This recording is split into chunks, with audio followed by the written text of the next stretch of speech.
In June of 2012, my spouse Brian and I visited the hotel and was escorted to our room on the 4th floor.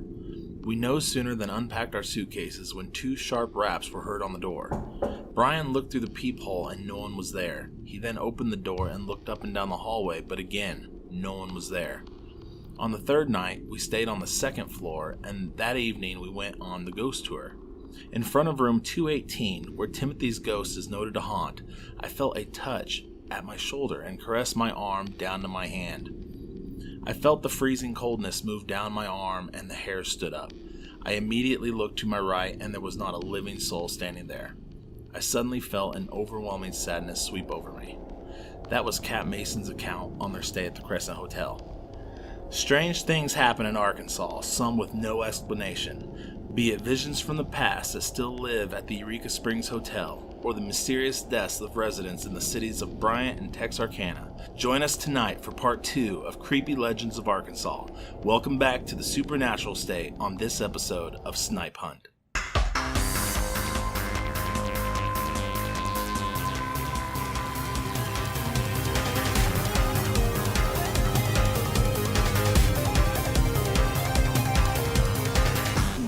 And we're back. I'm Darren Young. And I'm Gary Clevenstein, bringing you more Creepy Legends of Arkansas. Although 2 of these aren't legends in the strictest sense, but they are still strange enough to warrant talking about. This is part 2 of this series, so if you haven't listened to part 1, I highly recommend it, so you'll kind of be, on the same page. So we have 3 subjects to tackle today, all of which are detailed enough that we could do a whole episode on each. But we're going to try to summarize them down to just the important bits and fit them all into this episode. Today we're talking about the Crescent Hotel, the train slayings, and the Moonlight Murders. So I'd recommend listening to this podcast during the daytime because it does get pretty creepy, but I do think the most appropriate setting is at night. Let's start off with the most famous Arkansas haunt, the Crescent Hotel. So a little background on the Crescent Hotel. It was built in 1886 by the Eureka Springs Improvement Company and the Frisco Railroad. Eureka Springs in that time was well known across the nation for its healing waters of the Ozarks. It became known as America's most luxurious resort hotel when it opened.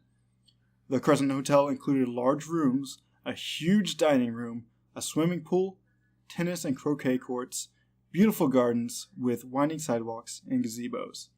The well-to-do of the nation flocked to the luxury resort until people became aware that the springs that the city and the hotel became known for actually had no curative powers and the prosperity of the hotel declined. Hear that, Gary? No healing springs. Imagine that. What? I know. You might as well, let's not even go to Eureka Springs now. I'm just kidding. Eureka Springs is great. You guys should go there. Oh, it's awesome. It is.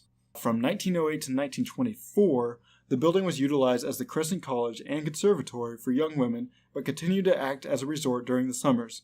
But it was not generating enough income to maintain the high costs of running the huge building and was closed for 6 years before briefly reopened as a junior college until 1934.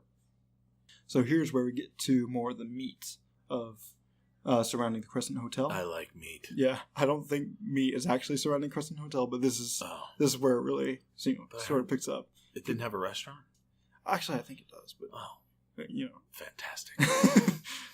So in 1937, a man named Norman Baker purchased the hotel and converted it into Baker's Cancer Curing Hospital. He advertised miracle,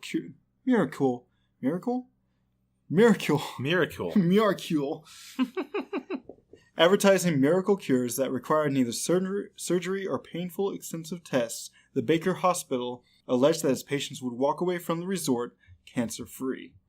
Big surprise. That didn't happen because even to this day there's no cure for cancer. But would be great. It would be great. It would be. But however, what was unknown to the many desperate patients that flocked to the hospital was that Norman Baker's miracle was nothing more than a scam that he had been purporting on the unsuspecting patients for years. The man had absolutely no medical training, had been convicted in Iowa in 1936 for practicing medicine without a license. Furthermore, the American Medical Association had condemned the many elixirs that were sold for a number of different ailments, including cancer. While operating the hospital, Baker was investigated by federal authorities in 1939 and was finally arrested for mail fraud. Baker was convicted to a 4-year sentence. The investigation revealed that Baker defrauded cancer patients at approximately $4 million. Wow. In today's money, that would come out to over $71 million. Whew. What a scumbag. Right. Wow.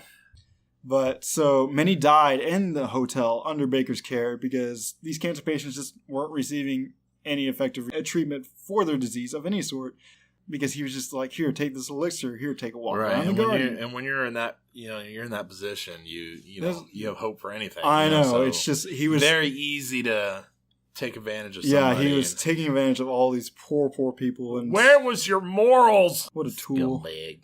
So, the Crescent Hotel had several owners over the next several decades, and in 1997, the hotel was purchased by Marty and Elise Roenick. Roenick? That's Yeah, right. I meant to look up the pronunciation of that, but I didn't. So we're gonna say Roenick. Thank you for that. Yeah.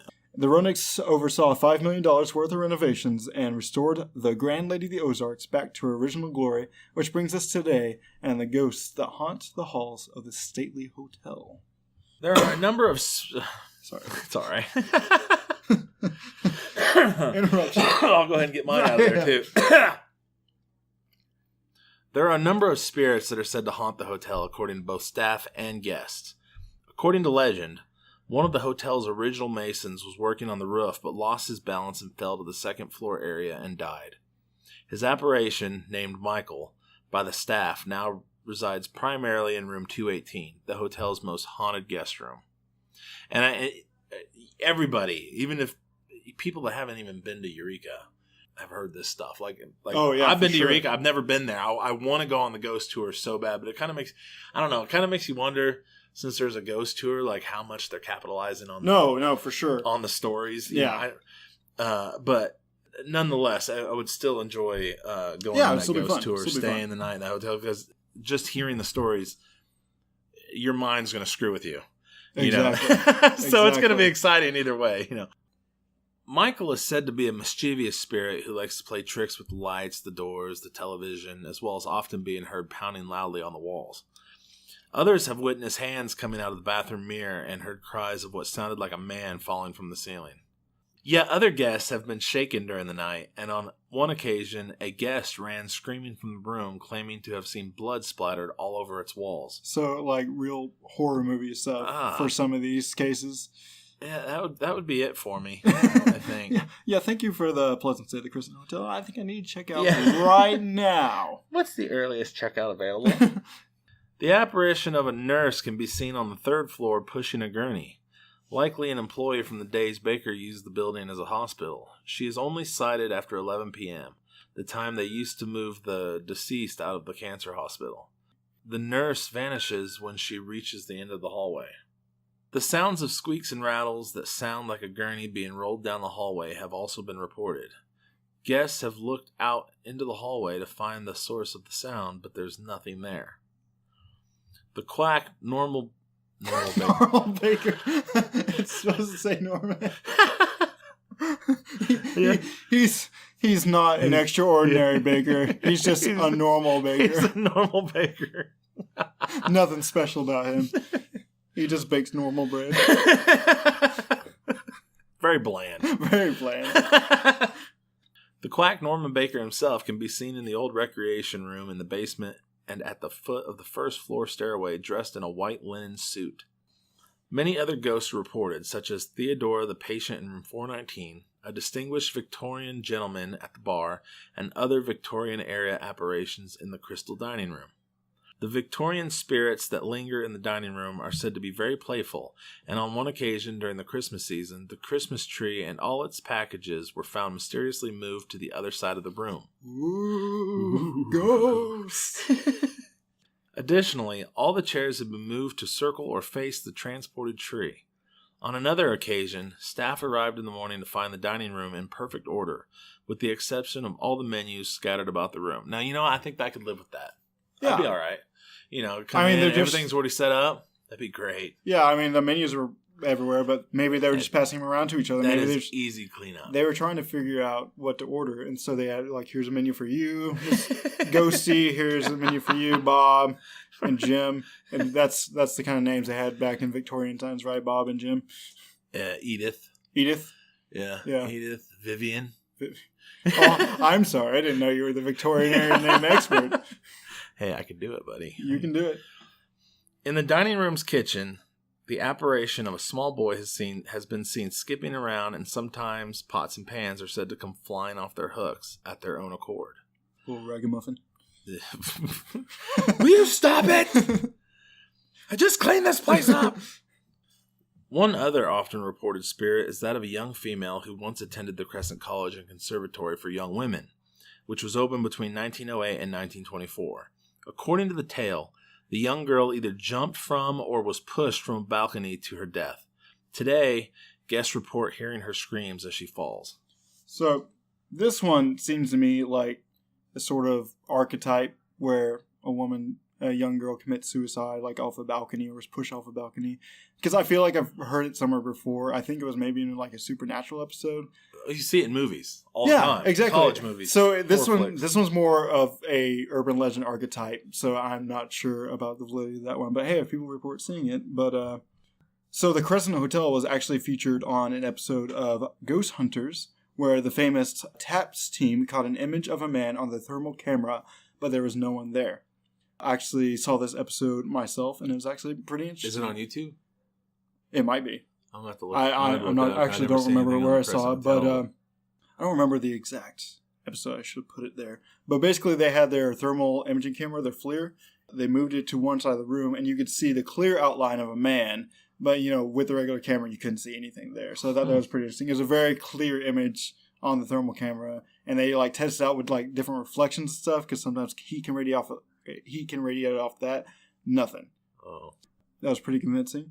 TAPS determined that the hotel was in fact haunted, which came to no surprise to the staff that worked there. The story you heard at the intro was actually an eyewitness account of a guest stay at the hotel. There are many more accounts listed at americasmosthauntedhotel.com. So the Crescent Hotel has 2 different websites. It has the Crescent Hotel website where you could book a stay and all that stuff, and they tell you about the hotel, but you won't see any mention about ghosts or spirits there, probably because they're trying to get people to stay at their hotel. Oh, but the hotel is gorgeous. Well, they do have the specific, the ghost tour. I don't know if that includes They do. No, they do. And that's all just a walkthrough.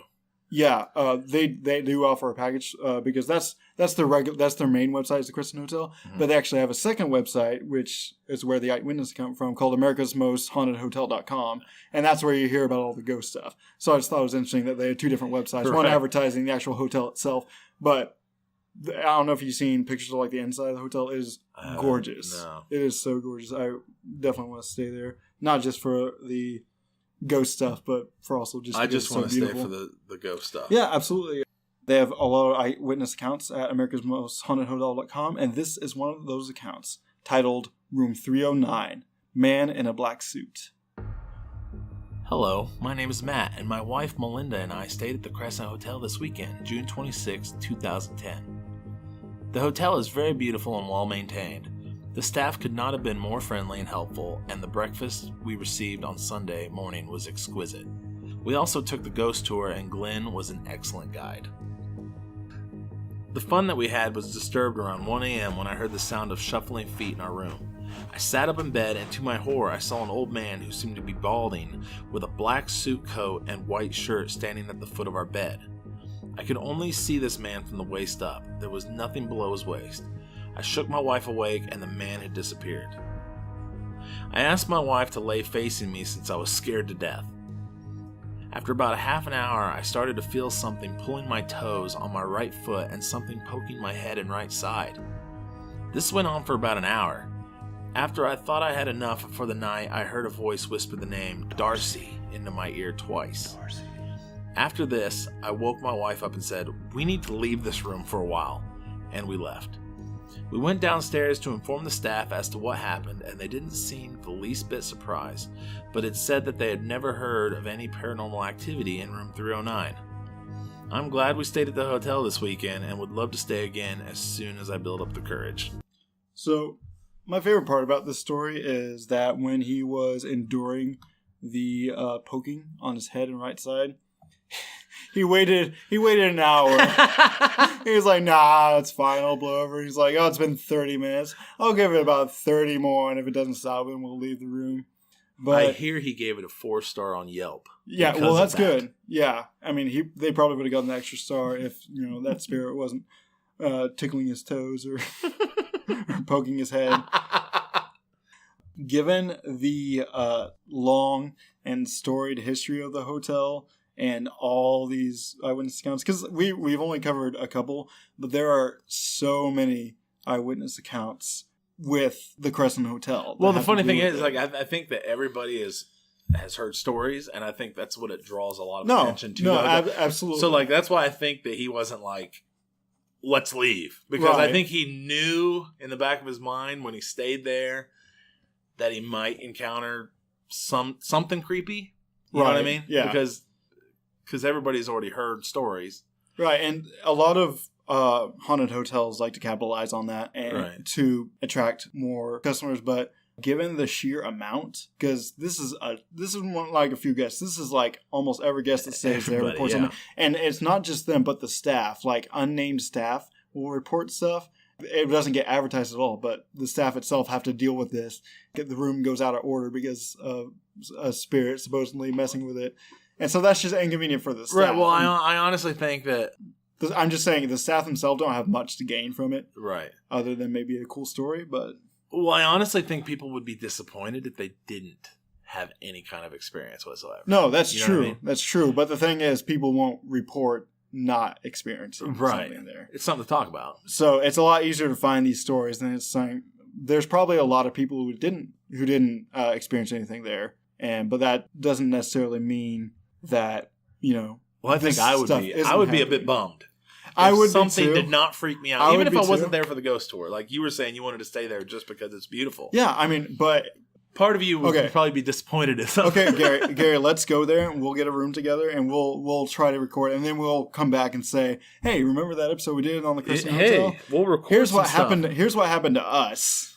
That'd be awesome. That would I be actually awesome. like that idea. No, that's a good idea, and that way we can confirm whether or not we think this is haunted. But it sounds like if there was ever a haunted hotel, it would be the Crescent, because, like I said, the sheer amount of stories like this one from both staff and guests alike, and then a lot of people who are taking the ghost tours often feel a freezing cold touch or hear disembodied voices.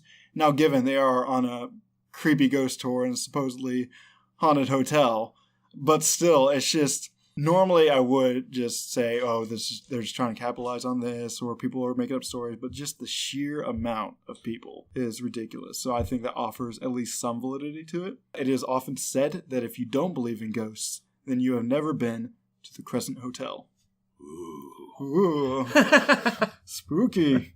I was trying to find the actual quote for that, but I couldn't. So I was like, "Oh yeah." I remember the quote, but I was like going through all the tabs. I couldn't find it, so I was like, "Oh well." All right, so that's all I put down for the Crescent Hotel because, like I said, that could have its own episodes. I just tried to summarize it best I could. So now we're going to move on to the train killings or the train slayings that's near Bryant, Arkansas. This one I've never heard about. Yeah, this will be good. In the early Sunday morning, around 4 a.m., a cargo train in Saline County made its regular night run to Little Rock, Arkansas. As the train approached the small town of Bryant, Arkansas, the crew of the locomotive spotted two boys lying motionless on the tracks, covered by a green tarp with a gun lying nearby. The engineer of the train, Stephen Schroyer, described the situation. From the time that we had placed the train into emergency position and laid down the horn, I would estimate about 3 to 5 seconds to impact. Now that may not sound like a very long period of time, but when you're bearing down on a couple of children, it's an eternity, honestly. The train was unable to avoid running over the bodies. The victims were identified as 16-year-old Don Henry and 17-year-old Kevin Ives, best friends and students at Bryant High School. The boys were out with friends that night but came back to Don's home to talk to his father. The boys told Don's father that they were going to go hunting and left before 1 a.m. They were spotlighting, which is illegal in Arkansas. They had a .22 rifle with them. About 3 hours later is when the train ran over the boys on the tracks. The boys' bodies were lying on the tracks parallel to each other, lying with their arms at their sides. Their gun was lying exactly parallel to them. They were partially covered by a green tarp. The state medical examiner, Dr. Fahmy Malik, Fahmy Malik? Fahmy, Yo, what's up, Fammy? The state medical examiner, Dr. Fahmy Malek, concluded that they smoked the equivalent of 20 marijuana cigarettes, which induced a deep sleep so they never heard the oncoming train. Wow. Yeah, right? He ruled the incident as 2 accidental deaths due to THC intoxication. Seems legit. Right? It is a lot of smoke, man. Wow. Local authorities did not question the examiner's findings, but the parents of the boys were not satisfied with Dr. Malek's ruling. Kevin's father, Larry, hired a private investigator to find out what really happened. He said, every time he would try to find out something, it seemed like he would meet resistance from different authorities, and we weren't getting anywhere. 5 months later, the boys' parents held a press conference in an effort to force authorities to reopen the case, and they were successful. New prosecutor Richard Garrett had the bodies exhumed for another autopsy. The second autopsy, performed by Dr. James Garrett. Garrett? Is it Garrett? I think it's Garrett. All right. The second autopsy, performed by Dr. James Garrett, revealed that, in fact, the amount of THC in the boys' system was equivalent to that of only 1 to 3 marijuana cigarettes, and that the only truly reliable test for the presence of drugs was not originally performed by the first medical examiner. Toxologist Dr. Arthur J. McBray of North Carolina said that Malek's conclusions were very bizarre, and they had never heard of anyone becoming unconscious from exposure to any amount of THC. From my research, it seemed that Saline County Sheriff James H. Steed Jr. and his administration greatly mishandled the case from both the conclusions they drew and the fact that Steed lied to other investigators concerning details about the case. So, the medical examiner who said 20 marijuana cigarettes and said induced deep sleep, he's working under the Steed administration, and there are some conspiracy theories surrounding these train killings, so that includes part of it is just the mishandling by this administration and everyone involved. And one of the things even Sheriff James H. Steed lied about was he said that he sent this stuff off to a lab for testing, but he actually never did. That is kind of concerning when you hear that they mishandled the case and it sounded like they're doing it on purpose. It sounded like they're just brushing it off, didn't want to mess with it. Yeah, for sure. But go ahead and... The thing is, the second autopsy also revealed that one boy was already dead and the other unconscious before the train ever even hit them. A grand jury ruled it probable homicide. The green tarp reported by the crew of the train was never found. Later, Don Henry's t-shirt was analyzed by an expert pathologist. Cuts in the fabric indicated that Don was stabbed before the train ever ran him over. In light of this new evidence, the grand jury changed its ruling from probable homicide to definite homicide. A week before the train killings, a man in military fatigues was spotted in the area. A police officer stopped to question him, but the man opened fire and ran off. Police were unable to find the subject. Damn. Golly. I know. The story just keeps getting crazier and crazier, right? But I just want to, they fired at him, but they didn't. Yeah, he's like, excuse me, sir, I need to question you. He was like, bam, bam. Ran. Where'd he go? Witness reported the same man in military fatigues walking down a road less than 200 yards from where the boys' bodies were found. This case was even featured in the first season of the popular TV show Unsolved Mysteries in 1988. I used to watch that all the time. Oh, it's a good show. I still watch it. It's on Hulu. At least the last few seasons are on Hulu. I'm pretty sure I've probably seen all 98% of them. Yeah. Except this one. The most popular theory is that the boys saw something they shouldn't have and were killed for it. The focus of the investigations turned toward allegations that their deaths had something to do with drug trafficking. So, from what I could find, it seems like the boys were most likely killed by this man in military fatigues. Last time witness saw him, he was, like you said, he was 200 yards away from where the boys were killed, walking down the road. And it said he was walking out of town. So he's probably walking out of town because he just killed 2 boys. But the tarp itself.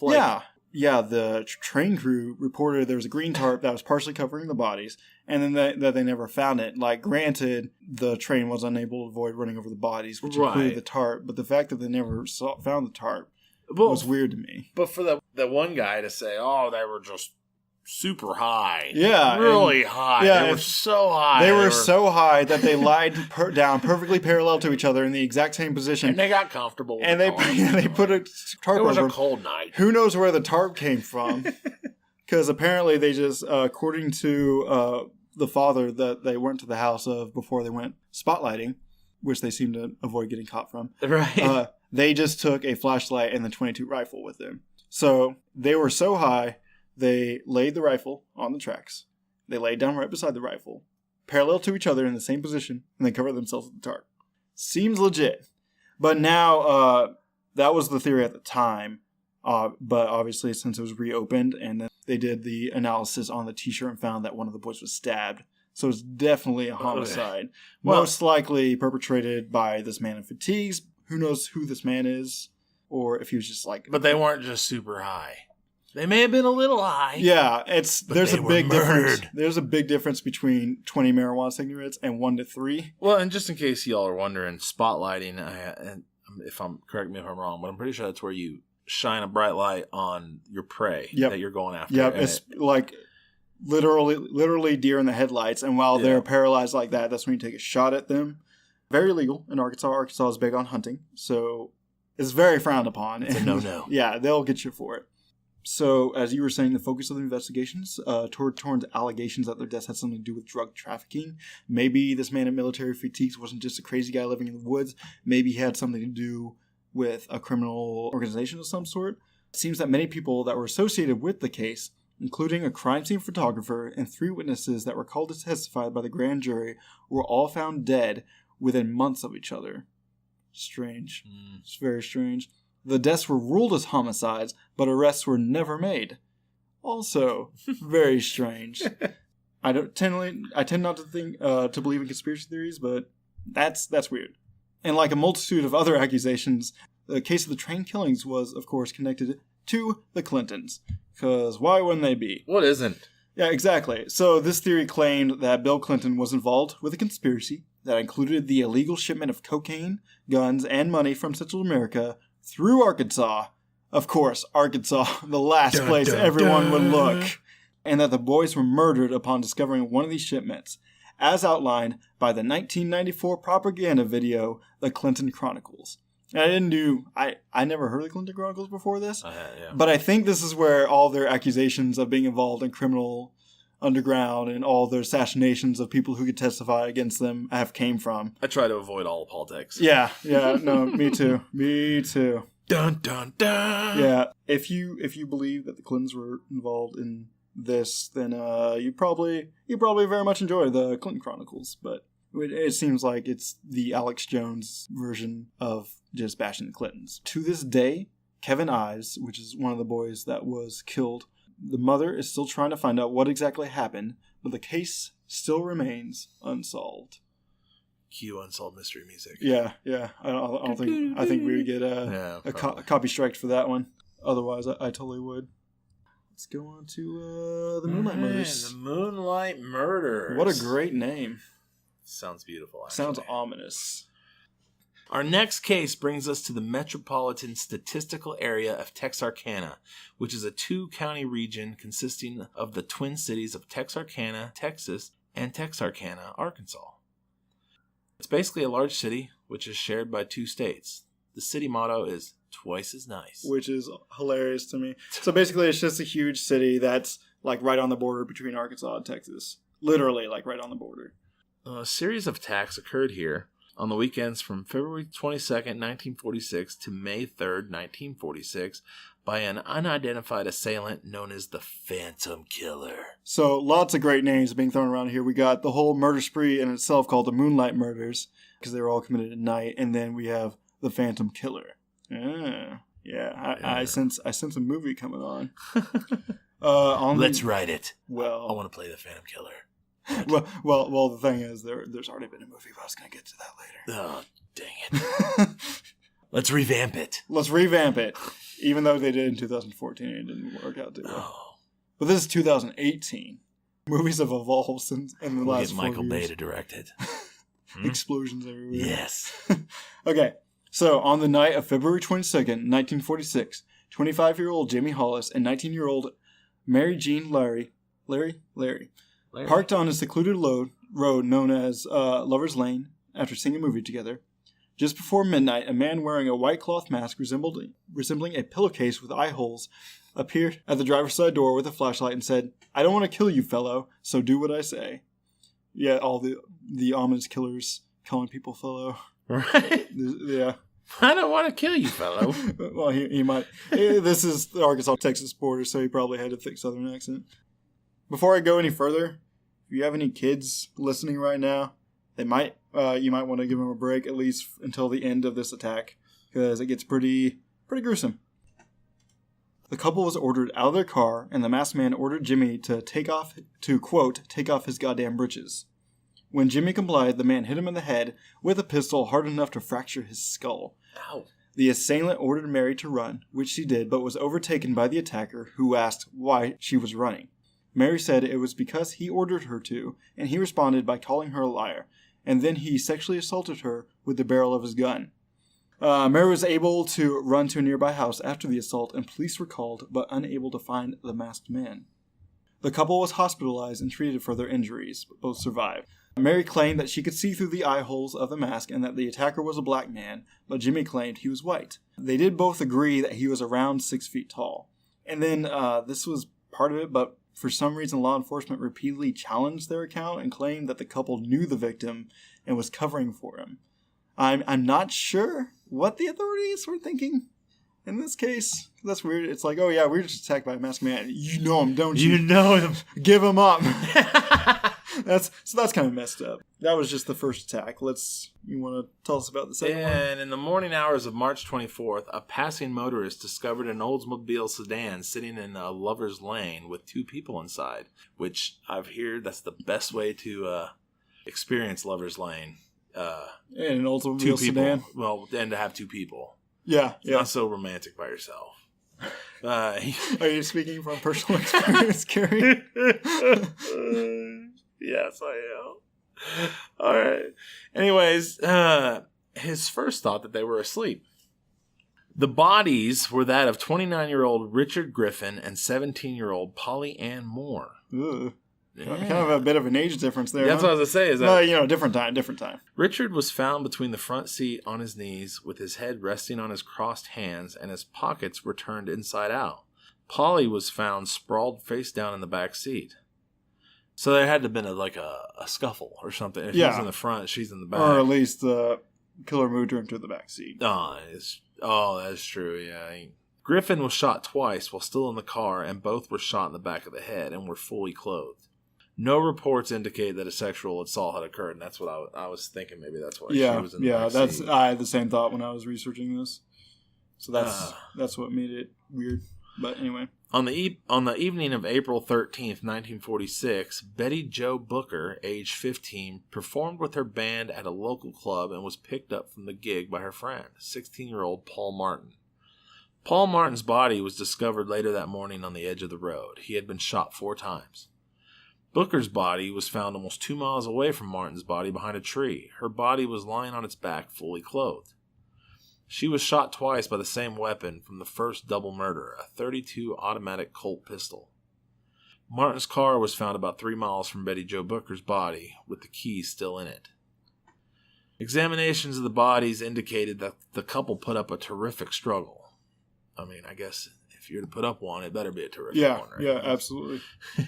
A reward of $1,700, which is equal to about $23,000 in today's money, was posted for information leading to the person responsible for these murders. So, yeah, it's ramping up now. People are starting to hear about these murders, and so authorities posted a reward for any information leading to this. The final attack occurred on May 3rd, 1946. Side note, May 3rd is my birthday, but this is before my time, obviously. I thought I'd throw that in there. Little fun fact. Your birthday will never be the same for me anymore. This is probably the most... This is all I'm going to think about. Yeah, I was about to say, this is probably the most inappropriate time. This is probably not a good time for a fun fact, but, we got to keep this light. Right. We got to keep this light, because it's all pretty terrible, so we got to do something to lighten it up, right? The final attack occurred on May 3rd, 1946. The following is a well-researched excerpt from Wikipedia's article on the Moonlight Murders. I stand by Wikipedia.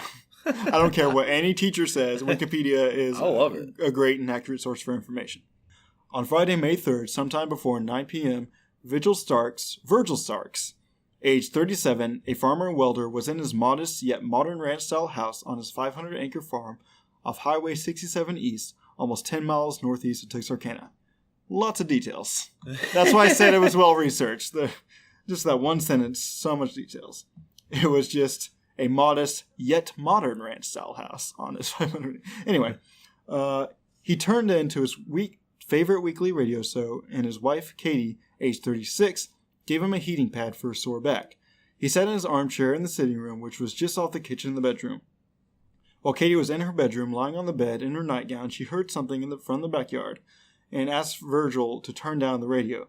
Seconds later, while Virgil was reading the May 3rd edition of the Texarkana Gazette, 2 shots were fired in the back of his head from a closed double window 3 feet away. Katie did not hear the gunshots. Instead, she heard what sounded like the breaking of glass. She thought Virgil dropped something and went to see what happened. As she entered the doorway to the living room, she saw Virgil standing up and then suddenly slumped back into his chair. She saw blood, then ran to him and lifted his head. When she realized he was dead, she ran to the phone to call police. She rang the wall crank phone 2 times before being shot twice in the face from the same window. One bullet entered her right cheek and exited behind her left ear. The other went through her lower jaw just below the lip, breaking it and splintering out several teeth before lodging under her tongue. She dropped to her knees but soon managed to get on her feet. She ran to get a pistol from the living room, but she was blinded by her own blood. She heard the killer tearing loose the rusted screen wire on the back porch. She thought she was going to be killed, so she stumbled toward her bedroom near the front of the house to leave a note. Meanwhile, the killer ran to the back of the house and made his way up the steps to the side screen porch through the back screen door. She heard the killer coming through the kitchen window, so she turned and ran through the dining room, through the bedroom, down a hallway, through another bedroom, then to the living room, out the front door, leaving behind a virtual river of blood and teeth throughout the house and across the street. Barefooted and still in her blood-soaked nightgown, she ran across the street to her sister and brother-in-law's house. Since no one was home, she ran 50 yards more to A.V. Prater's house. Prater answered her call for help. She gasped, "Virgil's dead," and then collapsed. Prater shot a rifle in the air to summon another neighbor, Elmer Taylor. Prater called Taylor to bring his car because Mr. and Mrs. Starks had been shot. Taylor, along with Mr. and Mrs. Prater and their baby, rode with Mrs. Starks to Michael Meagher Hospital. Mrs. Starks gave Mr. Taylor, the driver, one of her teeth with a gold filling. She was in a semi-conscious state, slumping forward to the front seat. Although she lost a considerable amount of blood, she showed no signs of going into shock, and her heart rate remained normal. Miller County Sheriff W.E. Davis, who became head of the investigation, questioned Mrs. Stark in the operating room at Michael Meagher Hospital. The news was printed on the front page the next morning, on Saturday, May 4th, reading, "Murder Rock City again. Farmer slain. Wife wounded."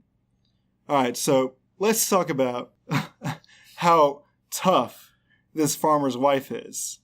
Like, oh my god. I love how it said, she thought she was going to be killed after being shot in the face. Yeah, she thought she was going to be killed. I think they meant to, no. I mean, they were saying you were going to be killed. I think they were saying that she thought he was going to come in and finish the job. Oh, okay, that makes more sense. Okay. But so she got shot in the cheek on the right side and went out behind her left ear. So it went through her jaw, and then she got shot again. It splintered a ton of her teeth out. And the bullet lodged under her tongue. And so the first thing she did, in classic Texas Arkansas cycle, go get my gun. Yeah, go get my gun. She was living in the right area where guns were. Oh, yeah. And in that time, she got to defend herself like a true Southern lady. She couldn't see to get the gun. So she ran all the way back through the house, out the front door, all the way to her brother's house. And he wasn't there, so she ran even more to A.V. Prater's house, and only there did she finally collapse. And then on her way to the hospital, heart rate was normal. It was fine. And no sign of going into shock. I mean, she was losing a lot of blood, but she was just a badass through and through. Yeah. I find it very impressive. So the officers went to the Starks house and found that Miss Mr. Stark's chair had caught fire from the heating pad, but the body was not burned as it had fallen to the floor. As if things weren't crazy enough, they go back to the house and find the freaking chair on fire. Because of the heating pad. Because of the heating pad. Golly. That was definitely a Monday, wasn't it? No, it was. Oh, maybe not. I was going to say, that's definitely a Monday type thing. Yeah, we all have those Mondays where our killer comes to our house and shoots us and our chair catches on fire. The officers found .22 caliber bullets at the scene. The reward fund went up to $7,000, which would be equivalent to $94,000 today. Right. Do you hear about rewards anymore? Do they do rewards anymore? I think they do. I don't know. I haven't. I guess it's sort of like in like Old West lore more when we hear about bounties and rewards for stuff. But they do sell rewards, I think. Rumors spread, and the residents of Texarkana were in a panic. Understandable. 2 states' press paper announced, Texarkana people are jittery, plain frightened, and with reason. Within a period of 6 weeks, 5 people have been murdered in cold blood and a 6th seriously wounded, escaping death by a seeming miracle. The question in the minds of most of the citizens is when, where, and how soon will another tragedy shock the community, and who will be the victim or victims, since 2 deaths seems to be the design of the killer. Reports came flooding in from residents about supposed prowlers and gunshots, but police still checked every single report, including strange noises, which turned out to be a stray cat in a trash can, a suspicious man on someone's porch, which turned out to be a man just stepping out of the rain, and a prowler tapping on a door, which was just a messenger delivering a special letter. So people everyone was on edge. Were terrified. They were in full panic mode. As soon as someone knocked at their door, they called the police, thinking it was this phantom killer. Another excerpt from Wikipedia describes the profile of the killer. Another excerpt from Wikipedia describes the profile of the killer. Texas Ranger Captain Gonzalez was said to have stated that he and officers were dealing with a shrewd criminal who had left no stone unturned to conceal his identity and activities, and that his efforts were both clever and baffling. He also stated the man he was hunting was a cunning individual who would go to all lengths to avoid apprehension. After the murder of Virgil Starks, the majority of the 47 officers unofficially believed that the killer's motives were that of sex mania. One of the officers stated, "I believe that a sex pervert is responsible." The headline of the May 5th, 1946 edition of the Texarkana Gazette read, "Sex Maniac Hunted and Murders." At the murder scene of Virgil Starks, Bowie County Sheriff William H. Presley said, "This killer is the luckiest person I have ever known. No one sees him, hears him in time, or can identify him in any way." Officers have said that the killer is apparently a maniac who is an expert with a gun. Victim and survivor Jimmy Hollis said, "I know he's crazy. The crazy things he said made me feel that his mind was warped." So I just want to say that reading through these attacks, or at least the first one where we had the survivors, I think the police were just giving them too much credit.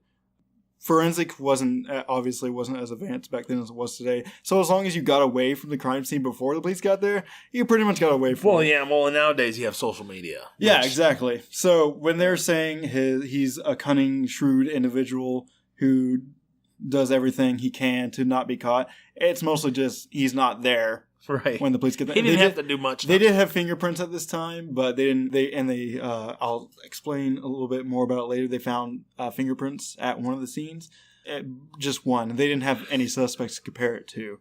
So that was harder to call them. And also another side note, if you are a band who wants a lot of shock value in the name, Sex Mania is a great name. Oh, yeah. Yeah, great band name if you're looking for shock value. So there was only one major suspect of the killings, and it was a man named, Ewell Swinney. It's spelled Youell, so I'm going to go Ewell. It was a man named Ewell Swinney. Swimmy. He's very good at swimming. I mean, Swinney is not much less crazy, but anyway, was Ewell Swinney, who had a criminal history of counterfeiting and auto theft. He was mostly linked to the murders by the statements of his wife, who claimed that Ewell was the phantom killer who murdered Betty Jo Booker and Paul Martin, but his wife refused to testify against Ewell in court. So maybe he was the Phantom Killer. Maybe his wife was just upset with him. Why would she? I don't understand why she would Yeah, she claimed that claim that he is, but then wouldn't testify. Right. Maybe he threatened her. Maybe he was the killer. There was also some circumstantial evidence that seemed to link Yule to the crimes, such as Yule previously owning a .32 Colt pistol. But, this is Texas-Arkansas border, so I don't think that's much... I'm sure a lot of people... Yeah, I'm sure a lot of people did. And he said some weird things to officers, such as, "Mr. Johnson, what do you think they'll do to me for this? Will they give me the chair?" Johnson responded with, "You won't get much. Maybe for 5 or 10 years. They won't give you the electric chair for stealing cars." Swinney then said, "Mr. Johnson, you got me for more than stealing cars." Ooh. But maybe, we don't know what kind of state of mind Mr. Yule Swinney was in. And then Yule's wife Peggy was able to provide some very detailed information to the investigators, some of which the investigators knew and some they did not. So maybe he wasn't responsible for all the murders, but maybe he was responsible for a couple. Yeah, he could have done it. It could have been like several maybe people. Because he was wanted he had previous record for auto theft, and at least the second one, both were found dead in the car, and there's no sexual assault involved. So maybe and the one girl was in the back seat, Yeah, so she was in maybe the back he seat. needed to make room. Yeah, So he but could then drive, and then maybe the he guy got was in interrupted and then had to leave the scene and Stole the car. Exactly. Yeah. So they call him the Phantom Killer, but that doesn't necessarily mean that the same person perpetrated all the crimes. Right. I mean, he very well could have, but there could have been also more than one perpetrator. So there were, of course, complications that pointed to Yule not being the killer, such as fingerprints not matching the ones found at the Booker Martin crime scene. But, who knows how many different people's fingerprints they could have found on that car, and not necessarily it has to be the fingerprints of the killer. It could have just been other people using the car or getting in the car, so on and so forth. And the investigators were unable to validate some of Peggy's stories, like the super detailed ones. I didn't include any of the stories that she claimed for time's sake. And there were a bunch of other suspects, but I won't go through them also for the sake of time. But the case to this day remains unsolved. And so, unfortunately, Gary, we cannot make the movie on the Moonlight Murders, as a movie was already made loosely based on the Moonlight Murders in 1976 called The Town That Dreaded Sundown. Which is a great title. Great title. Yeah. I imagine. Why can't we make a different ending, an alternate ending? Yeah, where he gets caught. Yeah. Yeah, we'll give it a happen here. Let's do it. Well, I mean, that's the funny thing is, I mean, look at what was it? America's Most Wanted, the host. What's his name? John Walsh. John Walsh. Yeah, they just solved his son's murder just a couple years ago. Yeah. So I mean, it could happen. It could definitely happen. We could for still sure. have we could still solve this murder. We could do it ourselves. For sure. We're not that far. Texarkana's not that far, is it? No, I've actually had to go there for like a football thing. Oh, It's kind of far away. is it? Yeah, that's actually where Ryan Mallett went to high school. Who's that? He was a quarterback for Arkansas Razorbacks. That's why I don't know. Yeah, there you go. But so the 1976, The Town That Dreaded Sundown has a 6.1 out of 10 star rating on IMDb. So not too good, but about the same as any other horror movie from back then. Yeah. And there was actually a sequel of this movie released in 2014 with the same title, which has a 5.6 out of 10 on IMDb. So I don't pay attention to IMDb. I'm more of a Rotten Tomatoes guy. yeah, and usually on Rotten Tomatoes, I only pay attention to the audience scores because I'm the audience. I'm not a film critic. I'm just curious if they have this on there on Rotten Tomatoes. Why don't you look it up real quick? Yeah, Go ahead. yeah, feel free. Feel free. RottenTomatoes.com. All right, which one do we want to? All right, let's see. The Town That Dreaded Sundown. The Town That Dreaded Sundown. You weren't looking for the. Oh, there it is. 1976. There you go. 50%. It is rotten. Oh, And is that the audience score as well, or is there 41% audience? Oh, so it's even lower. So probably not a movie that we would recommend. Well, you really can't listen to this stuff because Yeah. I mean, everybody has different now opinions. we'll look at the newest one. Oh, 2014 got a fresh, Really? 70% fresh. Hey, that's not too bad. But 40% rotten. So around the same. from audience. All Critics are weird. They like weird. And a lot of them get paid to praise or not praise a movie specifically, so you can't really trust them. So if the concept of a killer going up to young couples in their cars and terrorizing / killing them sounds familiar, the The Moonlight Murders may be the origin, or at least part of the origin, of the Hookman urban legend, which I'm sure a lot of people are familiar with. It's about a killer with a hook for a hand attacking a couple in a car. Usually the couples go out to a lover's lane of some sort, and then they hear on the radio of like some escaped convict who's wanted for rape and murder and has a hook for a hand, and they ignore the warning and they get to necking. And then, of course, the killer attacks and kills them. So if it sounds cliche, it probably stemmed from the Moonlight Murders itself. It's either at a Lookout or at a drive-in movie. Yeah.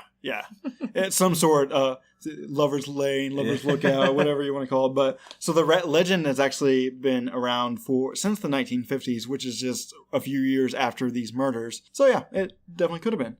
All right, so we made it through all that. Let's get to our recent news section.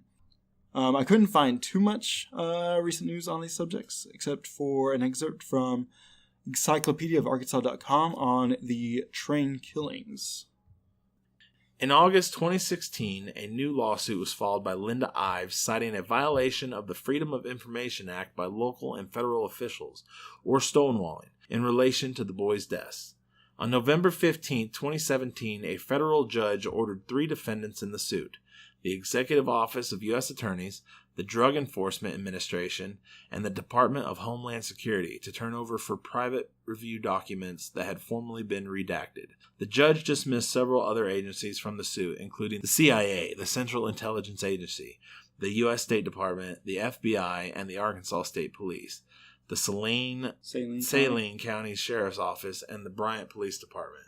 It was reported in February 2018 that former World Wrestling Federation wrestler Billy Jack Haynes had recorded a video testimony in which he claimed to have witnessed the murders of Ives and Henry while providing security for a drug trafficking drop in 1987.